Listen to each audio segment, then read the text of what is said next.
Hi hello friends, എല്ലാവർക്കും advocate അഞ്ജലിയുടെ ഏറ്റവും പുതിയ എപ്പിസോഡിൻ്റെ റിവ്യൂയിലേക്ക് സ്വാഗതം. വളരെ ഇമ്പോർട്ടൻ്റ് ആയിട്ടുള്ള രണ്ട് കാര്യങ്ങളാണ് ഇന്ന് എപ്പിസോഡിൽ സംഭവിക്കുന്നത്. ഒന്ന്, നമ്മൾ പ്രതീക്ഷിച്ച കാര്യം തന്നെയാണ് സംഭവിക്കുന്നത്. രണ്ടാമത്തെ കാര്യം, വളരെ പ്രതീക്ഷിക്കാത്ത ഒരു സംഭവം ഇന്നത്തെ എപ്പിസോഡിൽ സംഭവിക്കുന്നത്. അത് എന്തെന്നറിയാനായിട്ട് നമ്മുടെ ഈ വീഡിയോ മുഴുവനായിട്ട് കാണുക. നമ്മുടെ ചാനൽ ആദ്യമായിട്ട് കാണുന്നവരൊന്ന് സബ്സ്ക്രൈബ് ചെയ്ത് സപ്പോർട്ട് ചെയ്യണമെന്ന് റിക്വസ്റ്റ് ചെയ്യുകയാണ് കേട്ടോ.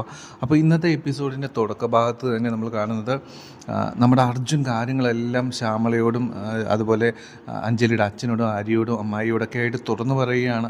എങ്ങനെയാണ് അഞ്ജലിയുടെ കഴുത്തിൽ താൻ താലി കെട്ടേണ്ടി വന്നത്, ആ ഒരു സാഹചര്യം പറയുകയാണ്. ശ്യാമളയോട് നമ്മുടെ അർജുൻ പറയുകയാണ്, അമ്മേ, ഒരിക്കലും അഞ്ജലി അങ്ങനത്തെ ഒരു പെൺകുട്ടിയല്ല, അവൾ ഒരിക്കലും തെറ്റുകാരിയല്ല. സംഭവിച്ച കാര്യങ്ങളൊക്കെ ഞാൻ പറയാം. അന്ന് പത്മയെ കോടമ്പാക്കത്ത് തമിഴ്നാട്ടിൽ കൊണ്ടുപോകാനായിട്ട് ഞങ്ങൾ കൊണ്ടുപോകുന്ന ആ ഒരു സമയത്ത് കുറച്ചധികം ഗുണ്ടകൾ ഞങ്ങളെ ആക്രമിക്കുകയോ അങ്ങനെ കാര്യങ്ങളൊക്കെ ഉണ്ടായി. ആ ഒരു സമയത്ത് സംഭവിച്ച ഇൻസിഡൻ്റാണിത്. വളരെ ഒട്ടും പ്രതീക്ഷിക്കാത്ത അങ്ങനെ ഒരു സാഹചര്യത്തിലാണ് ഇങ്ങനൊരു സംഭവം ഉണ്ടായത്.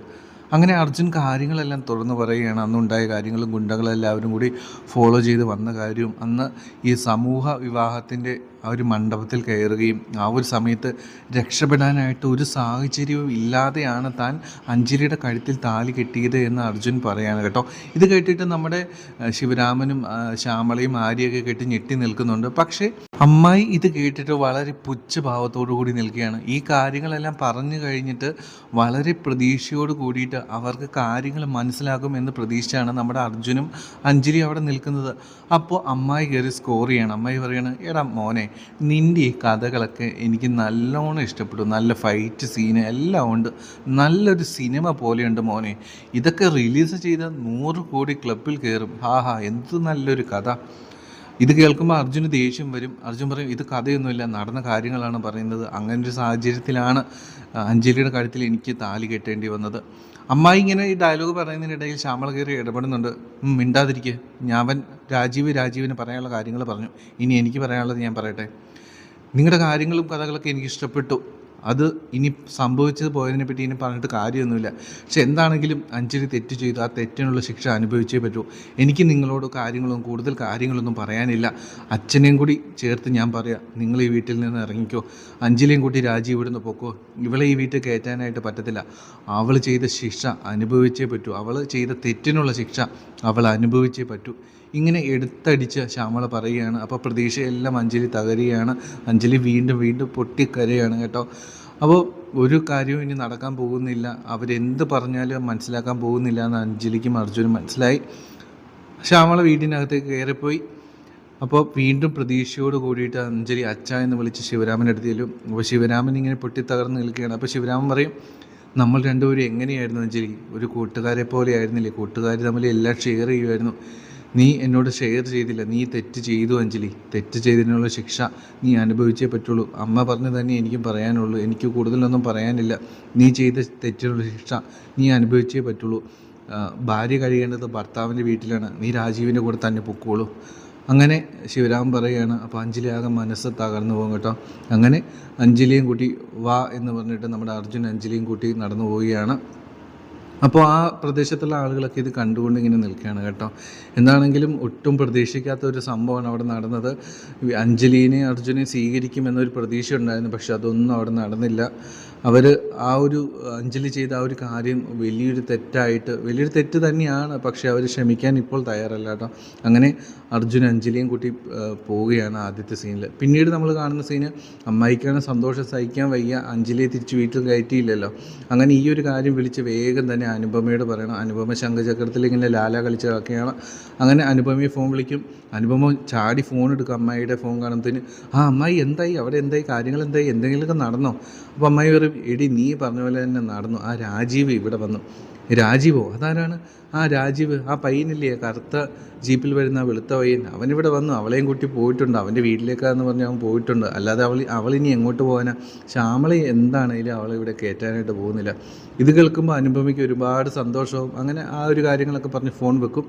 അതിന് ശേഷമാണ് അനുപമ ചിന്തിക്കുന്നത്, ഒരു പക്ഷേ അർജുൻ അഞ്ജലിയും കൂട്ടി ഇങ്ങോട്ടാണോ വരാൻ പോകുന്നത്? അപ്പോൾ അനുപമയ്ക്ക് അത്രയധികം സന്തോഷിച്ചിരുന്ന അനുപമയ്ക്ക് പെട്ടെന്ന് ടെൻഷനാകും, കാര്യങ്ങൾ കൈവിട്ട് പോവുകയാണ്. ഇനി ഞാൻ എന്ത് ചെയ്യും? ഇങ്ങനെ ആലോചിച്ച് നിൽക്കുന്നൊരു സീനാണ് കേട്ടോ നമ്മൾ കാണുന്നത്. ഇതിന് ശേഷം നമ്മൾ വീണ്ടും കാണുന്ന സീൻ എന്ന് പറയുന്നത് അഞ്ജലിയും അർജുനും ജീപ്പിൽ അഞ്ജലിയും കൊണ്ട് അർജുൻ ഇങ്ങനെ പോവുകയാണ്. എങ്ങോട്ട് പോവുക എന്ന് പോലും ഒരു ലക്ഷ്യം നമ്മുടെ അർജുനില്ല. അങ്ങനെ കുറച്ച് ദൂരം എത്തിക്കഴിയുമ്പം നമുക്കറിയാം, ഇന്നലെ മുതൽ അഞ്ജലി ഒരു തുള്ളി വെള്ളവും ഫുഡും കഴിക്കാതെ മഴയത്തായിരുന്നു. അർജുൻ അതറിയാം. അർജുൻ ഒരു ഹോട്ടലിന് മുമ്പിൽ ഒരു ചെറിയൊരു കടയുടെ മുമ്പിൽ എത്തുമ്പോൾ അഞ്ജലിയോട് പറയും, അഞ്ജലി വാ ഇവിടെ ഇറങ്ങും, നമുക്ക് എന്തെങ്കിലും കഴിക്കാം. അഞ്ജലി പറയും, എനിക്ക് വേണ്ട രാജീവ്, എനിക്കൊന്നും വേണ്ട, എനിക്കൊന്നും കഴിക്കാൻ തോന്നുന്നില്ല, എനിക്കൊന്നും വേണ്ട. അർജുൻ പറയും, വേണ്ട, അത് പറ്റത്തില്ല, ഇന്നലെ മുതൽ അഞ്ജലി ഒന്നും കഴിച്ചിട്ടില്ല, ഒരു ജലപാനമില്ല, മഴ തന്നെ നീ നിൽക്കുകയായിരുന്നില്ലേ, നീ എന്താണെങ്കിലും ഇറങ്ങ്, എന്തെങ്കിലുമൊക്കെ ചെറുതായിട്ട് എന്തെങ്കിലും ഒന്ന് കഴിക്കാം. അങ്ങനെ അർജുൻ്റെ നിർബന്ധത്തിന് വഴങ്ങി നമ്മുടെ അഞ്ജലി ഇറങ്ങും. അങ്ങനെ അവർ കയറി അവിടെ അകത്തൊക്കെ കയറി ഇരുന്ന് കഴിയുമ്പം അർജുൻ ഇങ്ങനെ പറയും, എങ്ങോട്ട് പോകണമെന്ന് എനിക്കറിയില്ല, ഒരു എത്തും പിടിയും കിട്ടുന്നില്ല എന്ന് അർജുൻ പറയും. ഇത് കേൾക്കുമ്പോഴത്തേനും അഞ്ജലിക്ക് ദേഷ്യം വരും. അഞ്ജലി പറയും, എങ്ങോട്ട് പോകണമെന്ന് അറിയത്തില്ലേ, രാജീവിൻ്റെ വീട്ടിലേക്ക് പോകണം, രാജീവിൻ്റെ വീട്ടിലേക്കല്ലേ നമ്മൾ പോകേണ്ടത്, അല്ലാതെ എങ്ങോട്ടാണ്? അപ്പം നമ്മുടെ അർജുൻ പറയും, എനിക്ക് കുറച്ച് സാവകാശം വേണം അഞ്ജലി, പെട്ടെന്ന് എങ്ങനെയാണ് അങ്ങോട്ടേക്ക് ഞാൻ ചെല്ലുക? അഞ്ജലി അപ്പോൾ പറയും, അത് പറ്റത്തില്ല, ഇത്രയും ദിവസങ്ങളായി ഇതുവരെ രാജീവിന് അവരോട് കാര്യങ്ങളൊന്നും ചെയ്യാനായിട്ട് പറ്റിയില്ലെങ്കിൽ എനിക്കൊന്നും പറയാനില്ല, എന്താണെങ്കിലും അങ്ങോട്ട് പോയേ പറ്റൂ, സംഭവിക്കുന്നതൊക്കെ അവിടെ ചെന്ന് നേരിടാം, എന്താ ചെയ്യേണ്ടതെന്ന് വെച്ചാൽ അവിടെ ചെന്ന് നോക്കാം, എന്താണെങ്കിലും രാജീവിൻ്റെ വീട്ടിലേക്ക് പോയേ പറ്റുള്ളൂ, അല്ലാതെ വേറെ വഴിയൊന്നുമില്ല, ഇത്രയധികം ദിവസങ്ങളായിട്ടും രാജീവിനൊന്നും ചെയ്യാനായിട്ട് പറ്റിയില്ലോ, എന്താണെങ്കിലും അങ്ങോട്ട് പോവാം, അവിടെ ചെന്നിട്ട് എന്താണെന്ന് വെച്ചാൽ നോക്കാം. അങ്ങനെയൊക്കെ നമ്മുടെ അഞ്ജലി പറയും. ഇത് കേൾക്കുമ്പോൾ ദേഷ്യവും സങ്കടവും വിഷമവും ഒക്കെ വരുന്നുണ്ട് നമ്മുടെ അർജുന്. അങ്ങനെ അഞ്ജലി പുറത്തേക്ക് പോകും. അപ്പോൾ അർജുൻ പുറകെ ചെല്ലും. അത് കഴിഞ്ഞ് അഞ്ജലിയോട് പറയുകയാണ്, അഞ്ജലി എനിക്ക് കുറച്ച് സാവകാശം വേണം, അല്ലാതെ വേറെ വഴികളൊന്നുമില്ല. ഇതിന് ശേഷം അഞ്ജലിയെ കുറിച്ച് കുറ്റപ്പെടുത്തുന്ന രീതിയിൽ നമ്മുടെ അർജുൻ സംസാരിക്കും. അർജുൻ പറയും, അഞ്ജലി നീ കാരണമാണ് ഇതുണ്ടായിരുന്നത്, നീ ഈ താലി മര്യാദയ്ക്ക് അവർ കാണാതെ സൂക്ഷിച്ചിരുന്നെങ്കിൽ ഇങ്ങനെയൊന്നും ഉണ്ടാകത്തില്ലായിരുന്നു. അങ്ങനെ അവർ പരസ്പരം കുറച്ച് അങ്ങോട്ടും ഇങ്ങോട്ടും കുറ്റപ്പെടുത്തുന്ന രീതിയിൽ സംസാരിക്കുകയാണ്. നമുക്കറിയാം, ഈ താലി കണ്ടത് കാണാൻ ഇത്രയും വലിയ പ്രശ്നങ്ങൾക്ക് കാരണമായത്. ഇതൊക്കെ അർജുൻ പറയുമ്പോഴത്തേനും അഞ്ജലിക്കും ദേഷ്യം സങ്കടമൊക്കെ വരും. അപ്പോൾ നമ്മുടെ അഞ്ജലി പറയും, രാജീവ് അങ്ങനെ പറയരുത്, എന്ത് പറയാനാ, എനിക്ക് ഇത്രയും പ്രായമായില്ലേ, ഇതൊക്കെ സൂക്ഷിക്കാൻ എനിക്കറിയത്തില്ലേ. രാജീവിൻ്റെ വീട്ടിൽ കാര്യങ്ങളൊക്കെ പറഞ്ഞ് ഓക്കെ ആയി കഴിഞ്ഞിട്ട് ഈ പത്മ കേസിൻ്റെ കാര്യങ്ങളെല്ലാം കഴിഞ്ഞിട്ട് അച്ഛനോടും അമ്മയോടും എല്ലാം തുറന്ന് പറയണമെന്നൊക്കെ വിചാരിച്ചാണ് ഞാൻ ഇരുന്നത്. പക്ഷേ എല്ലാം പൊളിച്ചത് അവൾ ഒറ്റ ഒരുത്തിയാണ്, എൻ്റെ ചേച്ചി. അർജുൻ ചോദിക്കും, ആര്യാണോ? അപ്പോൾ നമ്മുടെ അഞ്ജലി പറയും, ആര്യയല്ല, ആര്യ എൻ്റെ കസിനാണ്, അതുകൂടാതെ എനിക്കൊരു ചേച്ചിയുണ്ട്, പേര് അനുപമ, അഡ്വക്കേറ്റ് രാഘവനുണ്ണിയുടെ വീട്ടിൽ മരുമകളാണ് അവൾ, ഞങ്ങളെല്ലാം ചതിച്ച് അബിയെ വിവാഹം കഴിച്ചവൾ പോയി. ഇത് കേൾക്കുമ്പോഴത്തേനും നമ്മുടെ അർജുൻ അങ്ങ് ഷോക്കഡായി പോകും. ഇത്രയും വലിയൊരു സത്യം നമ്മുടെ അർജുൻ ഇപ്പോഴാണ് കേട്ടോ അറിയുന്നത്. ഇത് കേൾക്കുമ്പോൾ അർജുൻ ആകെ ഷോക്കഡായി പോകും. ഈശ്വര, ഞാൻ എന്താണ് ഈ കേൾക്കുന്നത്? അനുപമ അഞ്ജലിയുടെ ചേച്ചിയാണോ? വല്ലാത്തൊരു ഷോക്കിംഗ് ആയിട്ടൊരു അവസ്ഥയിലാണ് നമ്മൾ അർജുൻ ഇപ്പോൾ നിൽക്കുന്നത് കേട്ടോ. അങ്ങനെയാണ് ഇന്നത്തെ എപ്പിസോഡ് തീരുന്നത്. വല്ലാത്തൊരു പ്രതിസന്ധിയാണ് നമ്മുടെ അർജുൻ ഇപ്പോൾ നേരിട്ടുകൊണ്ടിരിക്കുന്നത് കേട്ടോ. ഒരിക്കലും ശംഖുചക്രത്തിലേക്ക് അഞ്ജലിയും കൊണ്ട് പോകാൻ പറ്റാത്തൊരവസ്ഥയിലേക്കാണ് കാര്യങ്ങൾ പോയിക്കൊണ്ടിരിക്കുന്നത്. എന്താണെങ്കിലും വളരെ നല്ല അടിപൊളി ഒരു എപ്പിസോഡാണ് ഇന്ന് വന്നിട്ടുള്ളത്. നിങ്ങളെല്ലാവരും കാത്തിരിക്കുക, കാണുക, സപ്പോർട്ട് ചെയ്യുക, നമ്മുടെ ചാനൽ കാണുന്നവരും സപ്പോർട്ട് ചെയ്യുക. അപ്പോൾ എല്ലാവർക്കും നല്ലൊരു ശുഭദിനം. Take care. Bye bye.